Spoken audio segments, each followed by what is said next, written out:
결혼식 날짜까지 잡아둔 아들 결혼을 말린다는 건 부모에게도 쉬운 선택은 아닙니다. 특히 요즘 같은 세상에 애들 일에 왜 간섭하느냐는 말부터 먼저 돌아오니까요. 저 역시 그랬습니다. 그날은 아들 결혼을 축하하기 위한 상견례 자리였습니다. 분위기 좋은 레스토랑, 잘 차려입은 두 집안, 서로 예의 바른 인사. 겉으로 보기엔 아무 문제도 없어 보였습니다. 그런데 식사가 한창이던 그때 레스토랑 사장이 제 쪽으로 다가와 조용히 말했습니다. 사모님, 잠깐만 나와주실 수 있을까요? 그리고 아무도 보지 못하게 제 손에 이것을 하나 건네주었습니다. 그걸 보는 순간 저는 결심했습니다. 이 결혼 오늘 여기서 끝내야겠다고요. 지금부터 들려드릴 이야기는 새해 첫 주에 가진 상견례 자리에서 아들 파혼을 결정할 수밖에 없었던 한 어머니의 이야기입니다. 구독과 좋아요를 눌러주시면 이야기를 만드는 데 큰 힘이 됩니다. 그날 아침 저는 평소보다 1시간이나 일찍 눈을 떴습니다. 아들 결혼 상견례 날이었기 때문입니다. 이미 결혼식 날짜도 잡아두었고 가까운 친척들에겐 올 가을쯤 식 올린다는 말까지 나와 있던 상황이었습니다. 요즘은 상견례 자리가 예전처럼 무겁지 않다고들 하지만 막상 부모가 되어 그 자리에 서려니 마음이 쉽게 가라앉지 않더라고요. 괜히 말 한마디 조심하게 되고 괜히 표정 하나에도 신경을 바짝 쓰고 있었습니다. 남편은 말이 없었습니다. 양복 상의를 입었다 벗었다 하며 거울 앞에 오래 서 있더군요. 아들도 긴장한 기색이 역력했습니다. 30이 훌쩍 넘은 나이인데도 그날만큼은 입시 보러 가던 아침처럼 긴장한 듯 말수가 줄어 있었습니다. 엄마, 너무 걱정하지 마. 아들이 말했습니다. 상견례 장소는 제가 정한 레스토랑이었습니다. 부모들끼리 차분히 이야기 나누기 좋은 곳이었고 제가 종종 가던 단골 식당이었습니다. 우리가 먼저 도착해 자리에 앉아 있는데 잠시 후 상대 집안이 들어왔습니다. 바깥사도는 단정한 정장을 입은 분이었고 안사도는 말수가 적고 차분한 분이었습니다. 그리고 며느리가 될 여자, 아들은 그 여자가 초등학교 교사라고 했습니다. 아이들을 가르치는 직업, 그 말 하나만으로도 부모 마음엔 자연스럽게 신뢰가 쌓이기 마련입니다. 첫인상도 딱 그랬습니다. 화장은 연했고 머리는 단정히 묶었고 말투는 조심스러웠습니다. 어머님, 요즘 학부모 상담 기간이라 조금 바쁘네요. 그 말에 저는 고개를 끄덕였습니다. 그래, 아이들 가르치고 학부모 상대하는 일은 쉬운 게 아니지. 대화는 무난하게 흘러갔습니다. 날씨 이야기, 요즘 물가 이야기, 아들 직장 이야기. 며느리가 될 여자는 말을 많이 하지 않았고 고개를 살짝 숙인 채 적당히 웃어 보였습니다. 딱 어른들이 좋아할 만한 태도였습니다. 그런데 식사가 시작되면서부터 조금씩 이상한 기류가 느껴졌습니다. 사돈 어른의 손이 자꾸 떨리고 있었습니다. 물컵을 들다 말고 젓가락을 잡았다 놓고 처음엔 긴장해서 그렇겠거니 했지만 시선이 자꾸 딸 쪽으로 향하는 게 눈에 들어왔습니다. 마치 무언가를 들킬까봐 조심하는 사람처럼 말입니다. 반대로 아들의 여자친구는 지나치게 침착해 보였습니다. 조신한데 너무 조신했고 차분한데 어딘가 연습된 듯한 느낌. 그때도 저는 설마 했습니다. 직업이 교사인데 뭐가 문제겠어. 그러다 레스토랑 직원들의 시선이 눈에 들어오기 시작했습니다. 주방 쪽에서, 카운터 쪽에서 이따금씩 우리 테이블을 바라보는 시선들. 처음엔 상견례라서 신경 쓰이나 보다 했습니다.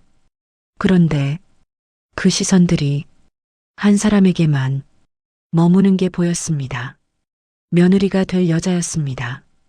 그녀가 웃을 때, 자리에서 일어날 때, 전화기를 확인할 때마다 직원 몇 명이 서로 눈빛을 주고받았습니다. 그 순간에도 저는 애써 고개를 저었습니다. 괜한 예민함이겠지. 그때 레스토랑 사장이 직접 테이블로 다가왔습니다. 식사는 괜찮으신가요? 말투는 공손했지만 눈빛은 예사롭지 않았습니다. 그리고 아주 낮은 목소리로 이렇게 말했습니다. 사모님, 잠시만 말씀 좀 나눌 수 있을까요? 그 한마디에 제 가슴이 툭 내려앉았습니다. 상견례 자리에서 왠지 이상한 느낌이 직감적으로 들었습니다. 저는 아무렇지 않은 척 화장실에 다녀오겠다고 말하고 자리를 일어났습니다. 그를 따라 조용한 복도로 나서는 순간 이유 없이 가슴이 서늘해졌습니다. 그리고 그가 무언가를 꺼내려는 듯 손을 움직이는 걸 보았습니다. 그때는 몰랐습니다. 그 짧은 인사가 오늘 이 상견례를, 아들의 결혼을 끝내는 신호가 될 줄은요. 복도로 나오자 식당 안의 소음이 문 하나를 사이에 두고 뚝 끊겼습니다. 그 순간 괜히 숨이 막히는 느낌이 들었습니다. 사장은 한동안 말을 하지 않았습니다. 저를 앞에 두고도 바닥만 내려다본 채 손을 몇 번이나 쥐었다 폈다를 반복했습니다. 평소에 보던 그의 모습이 아니었습니다. 늘 손님들 앞에서는 밝고 여유 있던 사람이었는데 그날만큼은 어딘가에 몰린 사람처럼 굳어 있었습니다. 사모님, 그가 입을 열었다가 다시 다물었습니다. 마치 지금 이 말을 하면 되돌릴 수 없다는 걸 너무 잘 아는 사람처럼 말입니다. 저는 재촉하지 않았습니다. 괜히 말을 얹으면 그의 마음이 다칠 것 같았고 무엇보다 제 쪽에서도 준비가 되지 않았기 때문입니다. 그는 잠시 숨을 고른 뒤 조심스럽게 말했습니다. 이 말씀을 드릴지 말지 계속 고민했습니다. 그 한마디에 제 심장이 조금 더 빨리 뛰기 시작했습니다. 괜히 사모님 가족 일에 제가 끼어드는 건 아닐지 계속 생각했습니다. 사장은 저를 보지 못한 채 말을 이어갔습니다. 사실 그분을 본 순간부터 마음이 편치 않았습니다. 그분이라는 말에 저는 굳이 묻지 않아도 누구를 말하는지 알 수 있었습니다. 그렇다고 그냥 모른 척하기엔 사모님 얼굴이 자꾸 떠올랐습니다.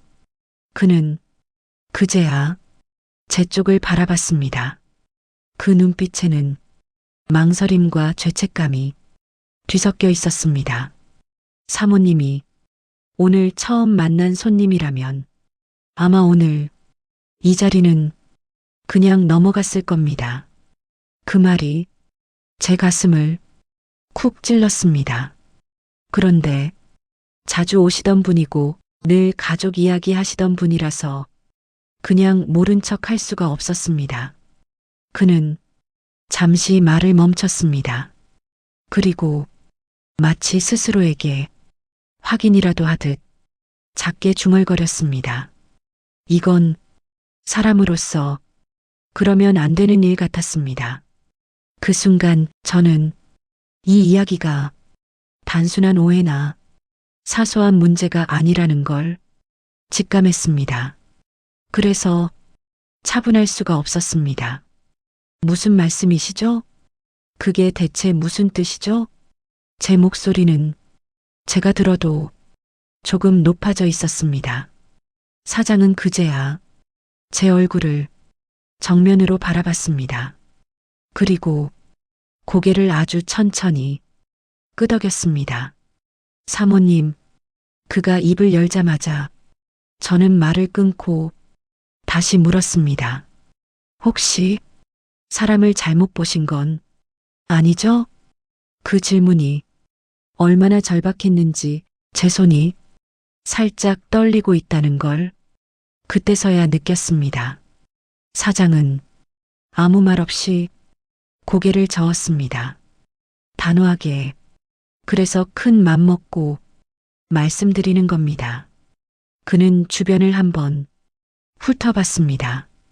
복도 끝, 주방 쪽 문, 지나가는 직원 하나까지. 그리고는 목소리를 더 낮췄습니다. 사모님, 이건 제 추측이 아닙니다.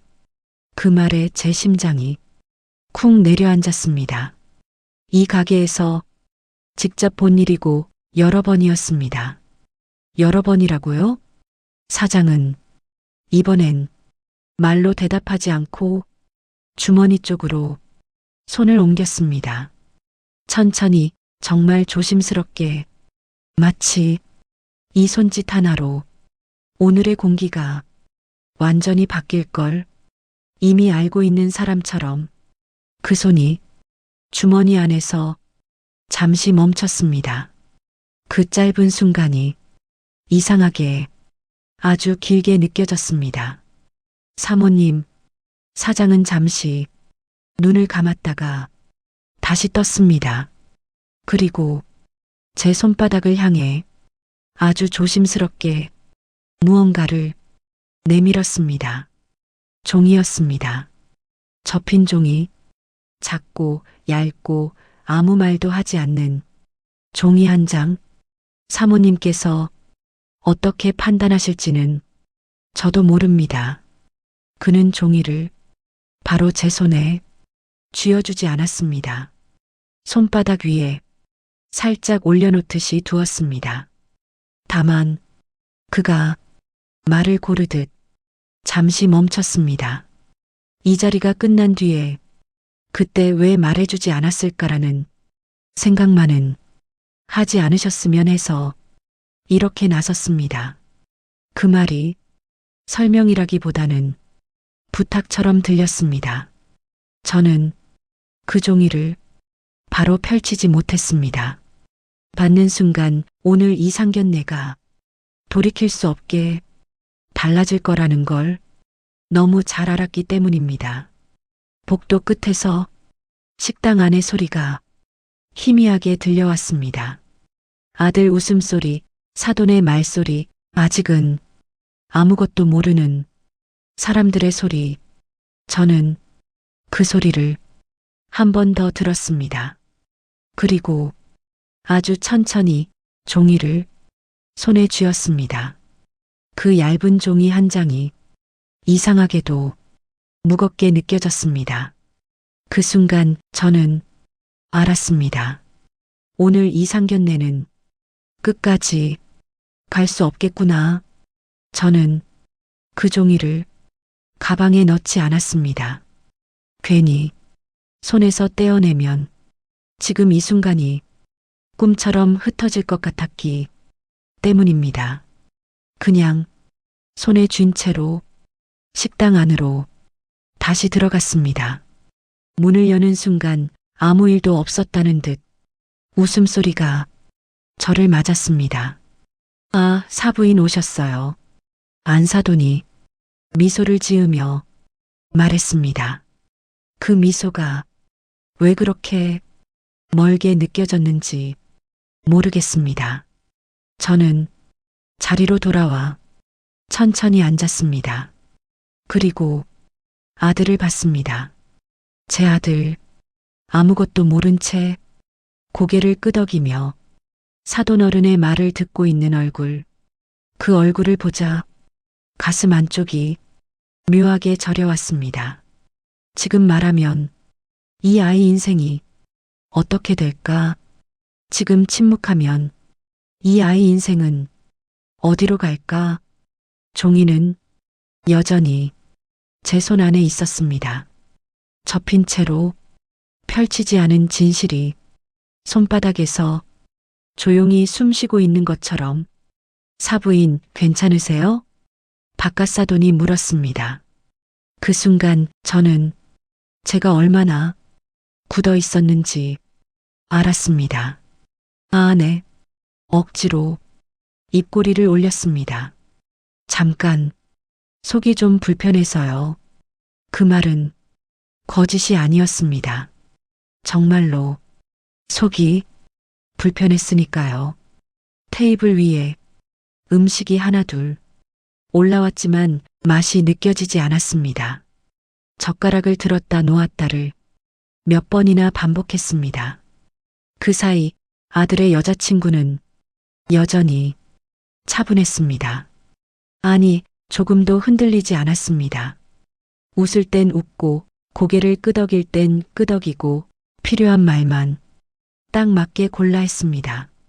그 모습이 이상하게 아까보다 더 낯설게 느껴졌습니다. 저 사람은 지금 이 순간을 어떻게 보고 있을까?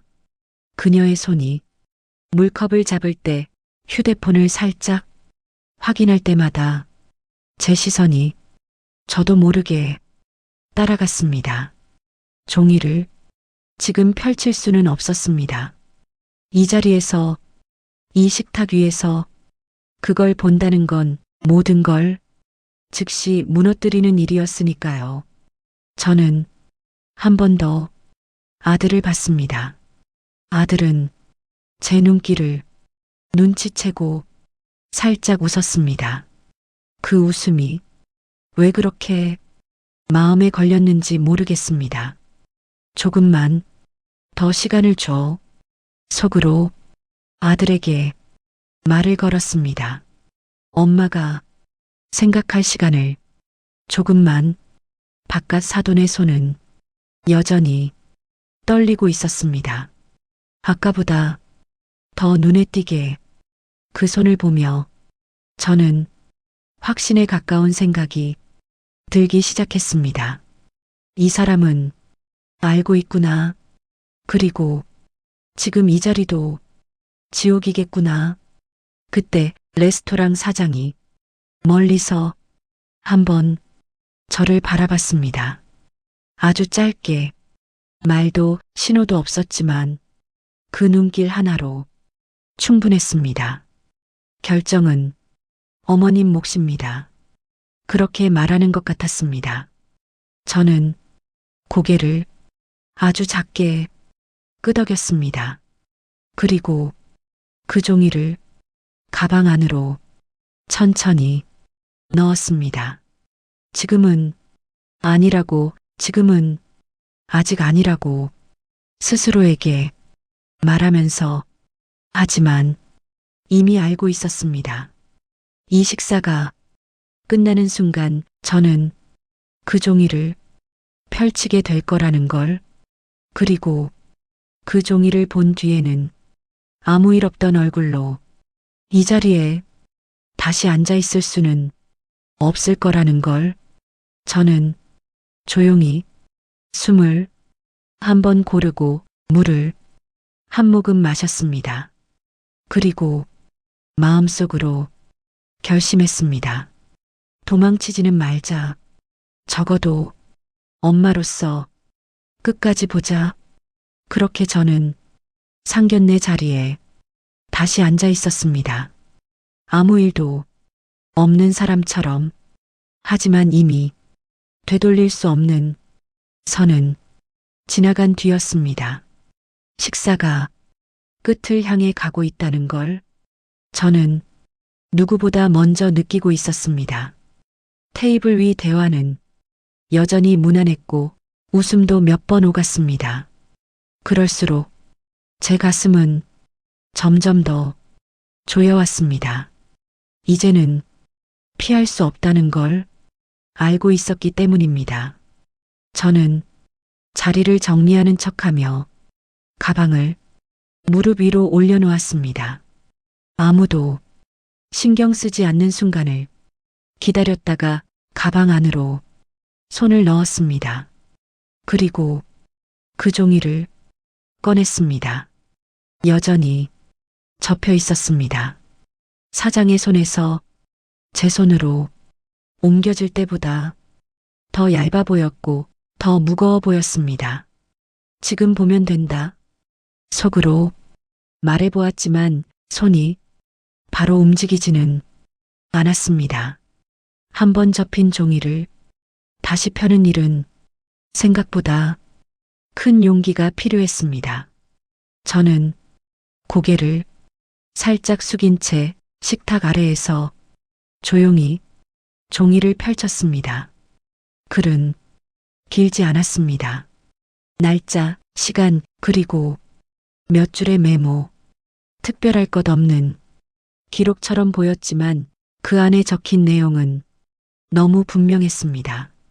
저는 식탁 아래에서 조심스럽게 종이를 펼쳤습니다. 종이는 메모지 한 장이었습니다. 글씨는 정갈했고 감정은 하나도 섞여 있지 않았습니다. 맨 위에 날짜가 적혀 있었습니다. 작년 11월 18일 저녁 7시 남성과 동반 방문. 그 아래 한 줄 더 작년 12월 6일 저녁 8시 부모 동반 방문. 직원들 사이에서 상견례로 인식됨.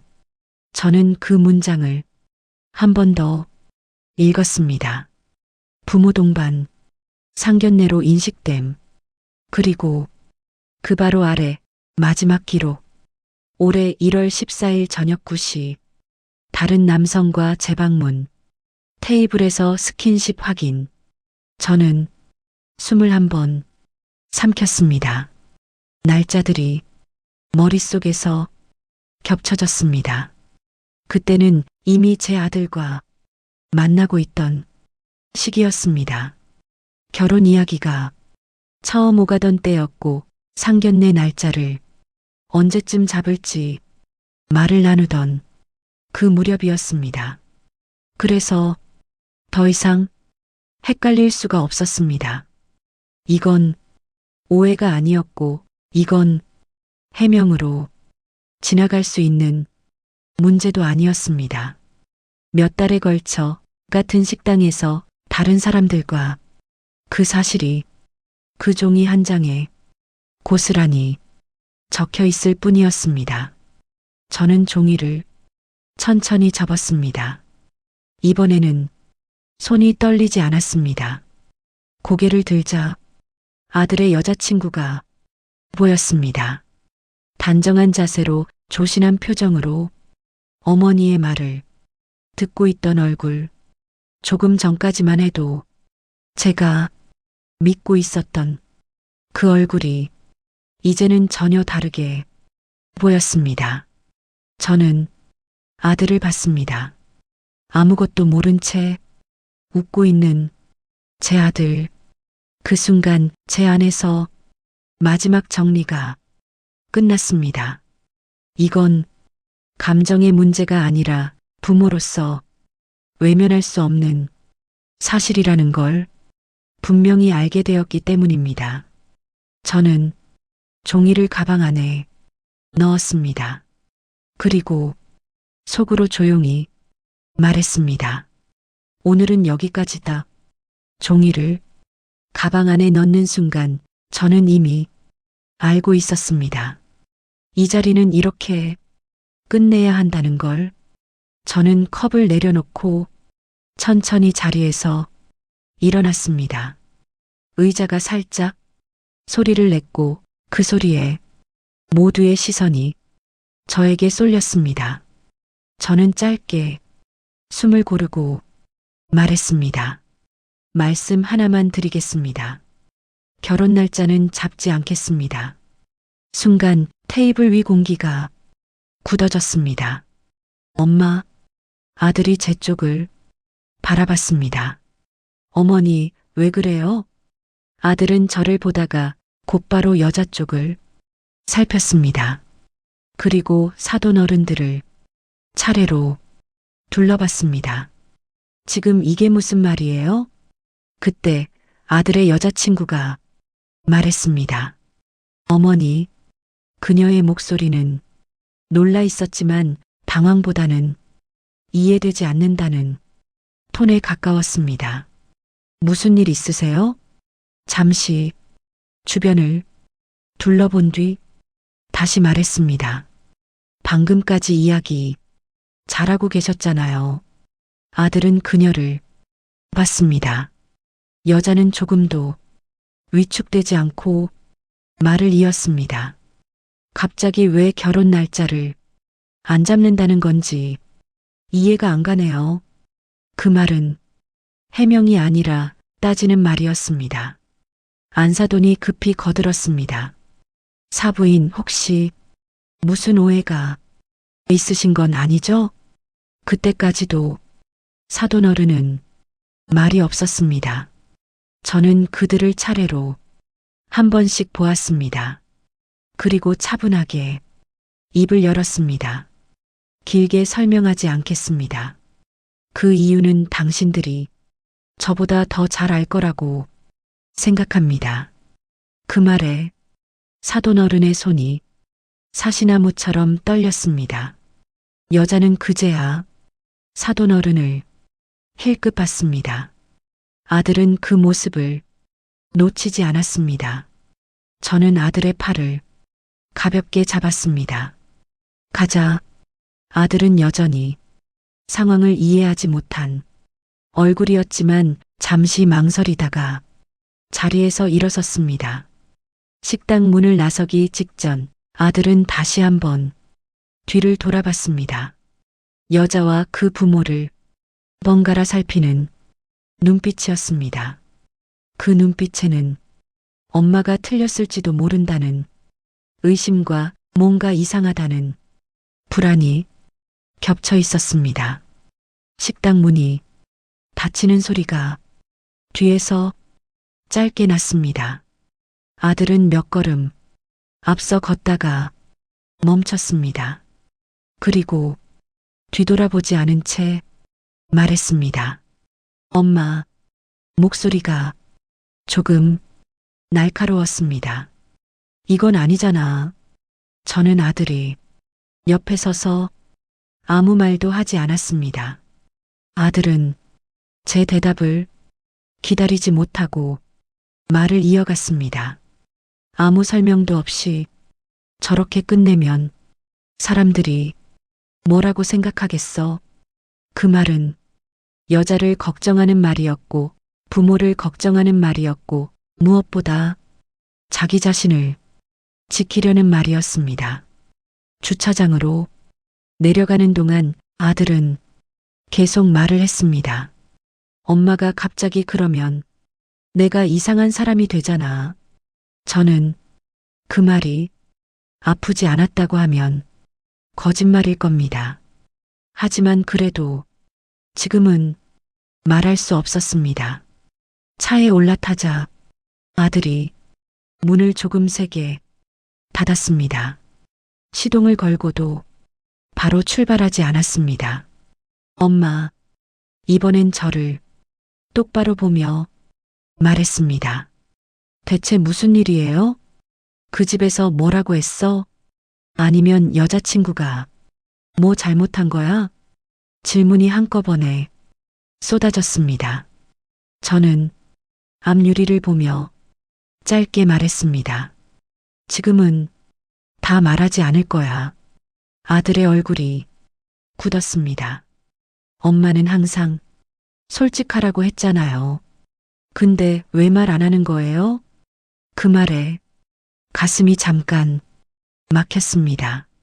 나도 솔직하게 살려고 해. 제가 말했습니다. 그래서 지금은 말을 아끼는 거야. 아들은 잠시 입을 다물었습니다. 하지만 납득해서가 아니라 이해가 안 된 채 멈춘 얼굴이었습니다. 차가 도로로 나가자 아들은 운전대를 세게 잡았습니다. 엄마, 이번엔 조금 낮아진 목소리였습니다. 혹시 내가 모르는 뭐가 있는 거예요? 그 질문에 저는 숨을 한번 고르고 말했습니다. 그래. 아들이 저를 봤습니다. 너는 아직 몰라. 그 한마디에 차 안의 공기가 확 가라앉았습니다. 그럼 알려줘요. 아들은 거의 부탁하듯 말했습니다. 나 지금 아무 생각도 못하겠어. 저는 고개를 저었습니다. 집에 가서, 아니, 지금 아들이 처음으로 제 말을 끊었습니다. 지금 알아야 제대로 운전을 할 수 있잖아요. 그 말에 저는 아들을 보았습니다. 눈이 조금 붉어져 있었습니다. 그제야 알았습니다. 이 아이는 화가 난 게 아니라 두려운 거라는 걸. 엄마가 틀렸을 수도 있잖아. 아들이 말했습니다. 엄마도 사람이잖아. 그 말이 제 마음을 찔렀습니다. 맞아. 저는 담담하게 대답했습니다. 엄마도 사람이야. 그래서 확인하지 않고 결정하지는 않아. 아들은 그 말을 곱씹듯 잠시 말이 없었습니다. 차가 신호에 걸렸습니다. 빨간 불. 아들이 앞을 보며 작게 말했습니다. 여자친구가 실망이 너무 크대요. 저는 아무 말도 하지 않았습니다. 왜 갑자기 날짜를 안 잡느냐고. 아들은 고개를 살짝 저었습니다. 진짜 아무것도 모르는 얼굴이었어. 그 말에 제 심장이 조금 철렁했습니다. 아니면 아들이 말끝을 흐렸습니다. 모르는데도 괜찮다고 생각한 걸까? 그 질문은 이미 대답을 품고 있었습니다. 집 근처에 다다르자 아들은 차를 세웠습니다. 엔진을 끄고도 한참 움직이지 않았습니다. 엄마, 아들이 마지막으로 물었습니다. 나한테 시간 좀 줘. 내가 직접 확인해 볼게. 그 말에 저는 고개를 끄덕였습니다. 그래. 하지만 하나만 약속해. 아들이 저를 보았습니다. 존중받지 못하고 비교당하는 결혼은 하지 마. 그 말이 차 안에 남았습니다. 그날 밤 저는 알고 있었습니다. 이제 진짜 이야기는 엄마의 입이 아니라 아들의 선택으로 흘러가게 될 거라는 걸. 그리고 그 선택은 되돌릴 수 없을 만큼 깊어질 거라는 걸요. 아들은 그날 밤 잠을 거의 자지 못했습니다. 눈을 감으면 식당에서의 장면이 계속 떠올랐기 때문입니다. 아들은 결국 아침이 되자마자 여자친구에게 연락했습니다. 잠깐 얼굴 좀 보자. 여자는 바로 답을 보냈습니다. 왜? 그 말투는 어제와 달랐습니다. 아들은 회사 근처 카페로 약속을 잡았습니다. 조용하고 사람이 많지 않은 곳. 괜히 다른 사람들 앞에서 목소리가 커질까 봐서였습니다. 여자는 평소처럼 단정한 옷차림으로 나타났습니다.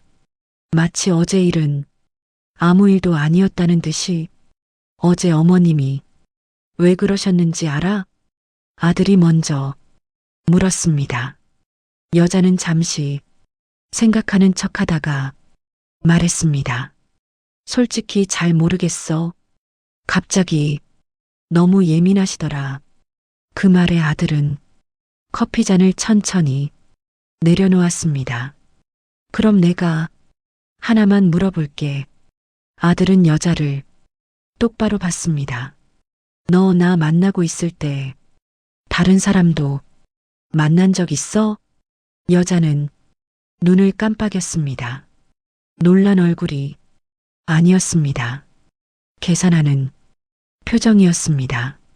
그게 왜 중요해? 그 대답에 아들의 가슴이 쿵 내려앉았습니다. 당연히 중요하지. 여자는 어깨를 살짝 으쓱했습니다. 결혼 전이잖아. 그 말이 카페 테이블 위에 툭 떨어졌습니다. 결혼 전에는 서로 충분히 알아보는 거 아니야? 아들은 잠시 말을 잇지 못했습니다. 그 침묵을 여자가 먼저 깨뜨렸습니다. 너도 신중한 성격이잖아. 나도 내 인생인데 고를 수는 있는 거 아니야? 그 순간 아들은 어제 엄마의 말을 떠올렸습니다. 존중받지 못하는, 비교당하는 결혼은 하지 마. 아들이 말했습니다. 나는 너한테 뭐였어? 여자는 잠시 말을 멈췄습니다. 그리고 아무렇지 않은 얼굴로 이렇게 말했습니다. 좋은 선택지 중 하나. 그 한 문장이 모든 걸 끝냈습니다. 아들은 고개를 천천히 끄덕였습니다. 화도 나지 않았습니다. 오히려 이상할 만큼 차분해졌습니다. 그럼 나도 선택을 할 수 있겠네. 여자가 처음으로 당황한 표정을 지었습니다. 무슨 말이야? 아들은 자리에서 일어나며 말했습니다. 나는 상품이 아니야. 너의 비교 대상이 아니라고. 그리고 보험도 아니고. 아들은 카페 문을 나서며 뒤돌아보지 않았습니다. 그날 아들은 처음으로 알았습니다. 사랑이 끝나는 순간은 배신이 아니라 가치관이 갈라질 때라는 걸. 그리고 집으로 돌아오는 길에 엄마에게 짧게 문자를 보냈습니다. 엄마, 나 확인했어요. 그 한 줄이면 충분했습니다. 이제 선택은 끝났고 남은 건 결과뿐이었습니다. 아들이 집에 들어왔을 때 말이 없었습니다. 신발을 벗고 가방을 내려놓고 물 한 잔을 마신 뒤에야 입을 열었습니다. 엄마, 그 한마디로 충분했습니다. 확인했어. 그 말이 무엇을 뜻하는지 저는 굳이 묻지 않았습니다. 아들은 짧게 덧붙였습니다. 내가 비교 대상이었대. 그 말이 이상할 만큼 담담해서 오히려 가슴이 아팠습니다. 그날 이후 우리는 아무도 찾지 않았습니다. 전화도 하지 않았고 설명도 하지 않았고 증거를 꺼내 보이지도 않았습니다. 그저 빠져나왔을 뿐입니다. 그런데 며칠이 지나자 이상한 소식들이 하나둘 들려오기 시작했습니다. 먼저 아들의 휴대전화로 낯선 번호가 걸려왔습니다. 다른 남자의 부모였습니다. 혹시 그 집 딸과 결혼 이야기 오가셨던 분 맞죠? 아들은 잠시 침묵하다가 짧게 대답했습니다. 네. 전화기 너머에서 한숨이 길게 흘러나왔습니다. 저희도 파혼했습니다. 그 한 문장에 설명이 붙지 않았습니다. 설명은 필요 없었던 것 같습니다. 며칠 뒤에는 또 다른 연락이 왔습니다. 이번에는 아들이 받지 않았습니다. 문자로만 남아 있었습니다. 그 집안 여러 군데서 동시에 말이 나오네요. 그쯤 되자 소문은 사람의 입이 아니라 공식적인 창구를 통해 움직이기 시작했습니다. 그 여자가 근무하던 학교에서는 학부모 민원이 들어갔습니다. 사생활을 따지는 민원이 아니었습니다. 교사로서 지역에서 논란이 되는 행동이 반복되고 있다는 문장이었습니다. 조사는 조용히 시작됐고 그 여자는 담임에서 빠졌습니다. 해임도 처벌도 아니었습니다. 그저 보류라는 단어 하나가 붙었을 뿐입니다. 하지만 그 한 단어가 얼마나 사람을 무너뜨리는지 우리는 잘 알고 있습니다. 아버지 쪽도 마찬가지였습니다. 회사로 공식 민원이 들어갔습니다.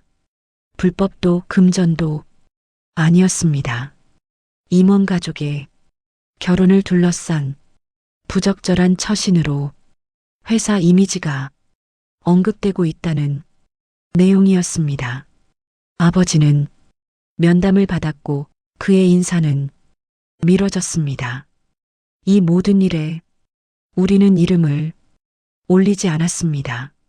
아무 말도 하지 않았습니다. 그저 빠져나왔을 뿐인데 사람을 비교하던 가족은 세상으로부터 비교당하고 있었습니다. 어느 날 아들이 말했습니다. 엄마, 나 이상하게도 화가 안 나. 오히려 정리가 된 느낌이야. 저는 그 말이 무슨 뜻인지 알 것 같았습니다. 사람을 고르는 결혼은 언젠가 고른다는 이유로 버려지거든. 제가 조용히 말했습니다. 아들은 고개를 끄덕였습니다. 그래서 난 나를 고르지 않는 사람과는 결혼 안 하려고. 그 말에 저는 처음으로 미소를 지었습니다. 우리는 아무것도 하지 않았습니다. 다만 잘못된 자리에서 조용히 일어났을 뿐입니다. 그 선택이 누군가에게는 벌이 되었고 우리에게는 구원이 되었습니다. 사람을 물건처럼 비교하던 가족은 결국 어느 쪽에서도 선택받지 못했습니다. 결혼은 상품을 고르는 일이 아니라 함께 책임지는 일이라는 걸 그들은 너무 늦게 배웠습니다. 그리고 우리는 그보다 조금 일찍 자리에서 일어났을 뿐입니다. 6개월이 지나서야 저는 그 식당을 다시 찾았습니다. 상견례 날과는 다른 시간, 다른 자리였습니다. 사장은 저를 보자마자 알아봤지만 아무 말도 묻지 않았습니다. 저도 긴 설명은 하지 않았습니다. 그저 차 한 잔을 앞에 두고 이렇게 말했습니다. 그날 말해줘서 감사합니다. 사장은 잠시 고개를 숙였다가 짧게 말했습니다. 괜히 오지랖이었을까 걱정했습니다. 저는 고개를 저었습니다. 아니요. 그날 그 말이 저희 인생을 제대로 돌려놨습니다. 사장은 더 묻지 않았고 저도 더 말하지 않았습니다. 식당을 나서며 저는 알았습니다. 누군가의 인생에는 큰 충고보다 그때 그 한마디가 더 필요할 때가 있다는 걸, 그 용기를 내준 사장님께 정말 감사할 따름입니다. 끝까지 함께 해주셔서 정말 고맙습니다. 이 이야기가 여러분의 하루에 작은 생각 하나쯤 남길 수 있다면 그걸로 충분합니다. 오늘은 누군가를 설득하기보다 나 자신을 조금 더 존중하는 선택 한번 해보셔도 좋겠습니다. 감사합니다.